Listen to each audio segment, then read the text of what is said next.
Ya, Anda kembali bersama kami dalam Hot Ekonomi. Sebelum melanjutkan perbincangan, rekan Ahmad Murodi akan terlebih dahulu menyampaikan sejumlah data. Dodi, silakan. Ya, Popi dan juga pemirsa, langsung saja kita lihat bagaimana fluktuasi neraca transaksi berjalan kita ini dimulai sejak ketika memang Indonesia mengalami defisit yang cukup besar di tahun 2012. Anda bisa lihat di 2012 kita minus 24,42 miliar US dollar, dan angka 20-an ini sebetulnya bertahan sampai 3 tahun ya, 2012, 2013, 2014. Kemudian berhasil ditekan defisitnya itu di angka di bawah 20-an di 2015, 2016 dan 2017, pemirsa, minus 17,52, minus 16,95 dan minus 16,2. Tapi kemudian di 2018 dan 2019 ini menyentuh angka minus 30. Itu minus 30,63 dan minus 30,36 di 2018 dan 2019. Baru kemudian di 2020 tiga kuartal pertama ini kita bisa lihat ada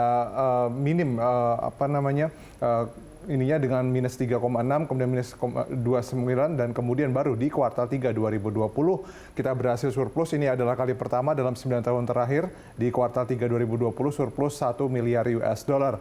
Ini sebetulnya datanya sama, tapi kemudian dirasiokan terhadap PDB. Kita bisa lihat di sini, di tahun 2011 kita surplus 0,2%, tapi kemudian di bawahnya 2012, 2013, 2014 selalu minus sampai 2019 tentu saja, dan 2020 kita juga bisa lihat masih minus, tapi kemudian sudah lebih baik, dan di kuartal 3 2020 berhasil surplus 0,4% rasionya terhadap PDB. Oke, selanjutnya kita lihat ini adalah perkembangan neraca barang ya, khusus untuk neraca barang saja di 2018 minus 228 juta US dollar. Nah, di 2019 ada peningkatan jadi surplus 3,5 miliar US dollar, dan di 2020 ini peningkatannya cukup signifikan ya. Untuk per kuartal kita bisa lihat 4,44 di kuartal pertama, kemudian di kuartal 2 3,95 dan di kuartal 3 9,79. Jadi kurang lebih sudah ada 17-an atau 18 miliar US dollar. Kemudian sayangnya memang berbanding terbalik dengan perkembangan neraca jasa, karena neraca jasa sendiri masih minus.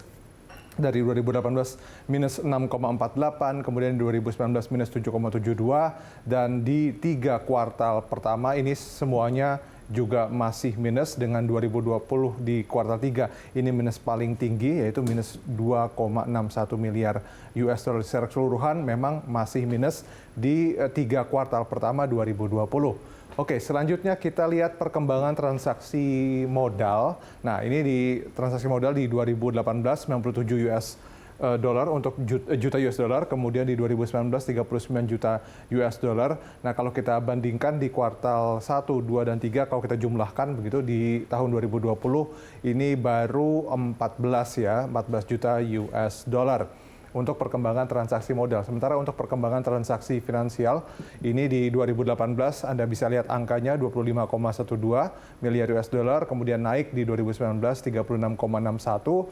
Sementara memang di kuartal 1 2020 itu defisit, tapi kemudian berhasil bangkit di kuartal 2 dan kuartal 3, sehingga ini angkanya 8,6. Sejauh ini 8,6 miliar US dollar sampai kuartal 3 2020. Dan terakhir kita bisa lihat neraca pembayaran Indonesia di 2018 defisit 7,1 miliar US dollar, di 2019 surplus 4,6 miliar US dollar. Sementara untuk sekarang ini posisinya kalau kita lihat sampai kuartal ketiga kita jumlahkan ini angkanya adalah 2,8 miliar US dollar sampai kuartal 3 2020 untuk neraca pembayaran Indonesia.